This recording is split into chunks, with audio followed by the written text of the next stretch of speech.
Hi hello friends welcome back to Kumbakonam savouries नाम इनकी நம்மளோட சேனல்ல என்ன பார்க்க போறோம் அப்படினா பாரம்பரிய உணவான மோர் குழம்பு எப்படி பண்றது அப்படிங்கறத தான் பார்க்க போறோம். அதோட மட்டும் இல்லாம இந்த மோர் குழம்பு நிறைய பேருக்கு திரித்திரியா வரும். அது அப்படி வராம எப்படி பண்றது அப்படிங்கறத தான் பார்க்க போறோம். இந்த வீடியோவை ஸ்கிப் பண்ணாம பாருங்க. அதுக்கு முன்னாடி நீங்கள் கும்பகோணம் சேவரீஸ்க்கு முதன்முறையாக வரீங்க அப்படின்னா மறக்காமல் சப்ஸ்கிரைப் பண்ணிக்கோங்க. பக்கத்தில் இருக்கிற பெல் ஐக்கானை கிளிக் பண்ணிக்கோங்க. அப்போ தான் நம்ம போகிற வீடியோஸ் எல்லாம் நோட்டிஃபிகேஷனாக வரும். இப்போ நான் ஃபஸ்ட்டு காயை வேக வைக்க போகிறேன்.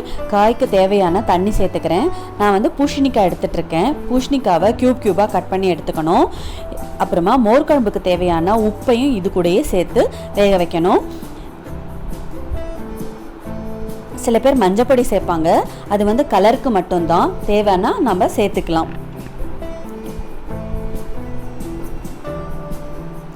உப்பை சேர்த்துட்டு ஒரு மூடி போட்டு மூடி வச்சிடுங்க.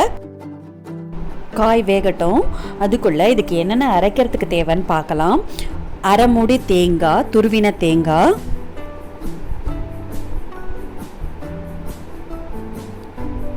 நாலு பச்சை மிளகா வந்து உங்களோட காரத்துக்கு தகுந்த மாதிரி சேர்த்துக்கோங்க. 1.5 டீஸ்பூன் ஜீரகம், 1 டீஸ்பூன் கடலைப்பருப்பு வந்து அந்த மோர் குழம்பு கொஞ்சம் கெட்டியாக இருக்கணும் அப்படிங்கிறதுக்காக சேர்த்துக்கக்கூடியது. இதுக்கு கடலைப்பருப்பு தான் சேர்த்துக்கணுங்கிறது இல்லை, தோரம்பருப்பு, அரிசி எது வேணால் சேர்த்துக்கலாம்.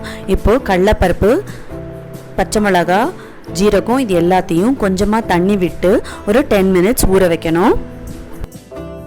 இது 10 நிமிஷம் ஊறினதுக்கு அப்புறமா துருவி வச்சிருக்கிற தேங்காவோட சேர்த்து நல்லா பேஸ்ட்டாக அரைச்சிக்கணும். இந்த பேஸ்ட்டு தான் அந்த மோர் குழம்புக்கு நல்ல ஃப்ளேவரை கொடுக்கக்கூடியது.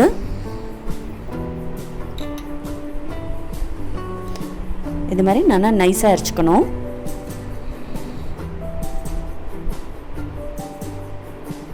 இப்போ பார்த்தோம்னாக்க காயும் வெந்தெடுத்து இந்த காய் கூட நம்ம அரைச்சி வச்சுருக்கோம் இல்லையா, அந்த பேஸ்ட்டை சேர்த்துட்டு தேவையான அளவு தண்ணி சேர்த்து நல்லா கலந்து விட்டு ஒரு 5லேருந்து 10 நிமிஷம் வரைக்கும் கொதிக்க விடணும். அந்த தேங்காவோட பச்சை வாசனை போகிற வரைக்கும் ஒரு மூடி போட்டு மூடி வச்சு கொதிக்க விடலாம். இந்த மோர் குழம்புல வெண்டைக்காய் போட்டு பண்ணலாம், சௌச்சவ் போட்டு பண்ணலாம், அப்புறமா வடை தட்டி போட்டு கூட மோர் குழம்பு பண்ணலாம். மோர் குழம்பு வந்து ரொம்பவே ஈஸியான ஒரு ரெசிபி. இதை வந்து பேச்சுலர்ஸ் அப்புறமா வந்து ஃபாஸ்ட்டாக சமைக்கணும் அப்படின்னா ஒரு கலந்த சாதம் பண்ணிவிட்டு இந்த மோர் குழம்பை மட்டும் பண்ணி தொட்டுன்னு சாப்பிட்லாம்.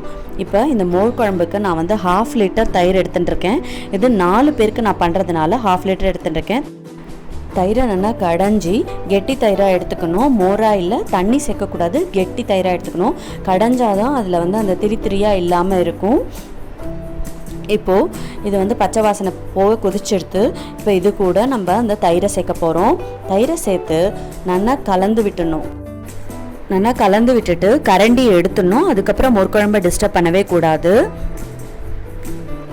இந்த ஹோல் ப்ராசஸும் லோ ஃப்ளேமில் தான் இருக்கணும், ஹை ஃப்ளேமில் வைக்கக்கூடாது.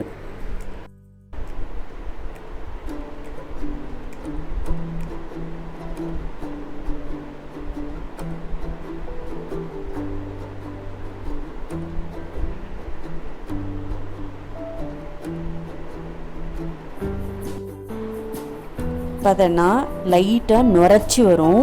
இதுதான் ரொம்ப ரொம்ப முக்கியம் மோர் குழம்புல. ஒரு கொதி வந்தால் கூட மோர் குழம்பு வந்து திரியாக ஆகிடும். உடனே வந்து ஸ்டவ் ஆஃப் பண்ணிடணும். இந்த மொத்த ப்ராசஸும் லோ ஃப்ளேமில் தான் பண்ணணும். நுரைச்சி வரும்போது கண்டிப்பாக ஸ்டவ்வை ஆஃப் பண்ணிவிட்டு மோர் குழம்பை கீழே இறக்கி வச்சிடணும். இறக்கி வச்சுட்டு ஒரு 10 நிமிஷம் ஆற விடணும். ஆற விட்டுட்டு நான் 1 டேபிள் ஸ்பூன் தேங்காய் எண்ணெய் சேர்த்துட்டுருக்கேன். அது மேலே தேங்காய் எண்ணெயை விடணும். அதுக்கப்புறமா தாளிக்கிறதுக்கு 1 டீஸ்பூன் தேங்காய் எண்ணெய் எடுத்துட்டுருக்கேன்.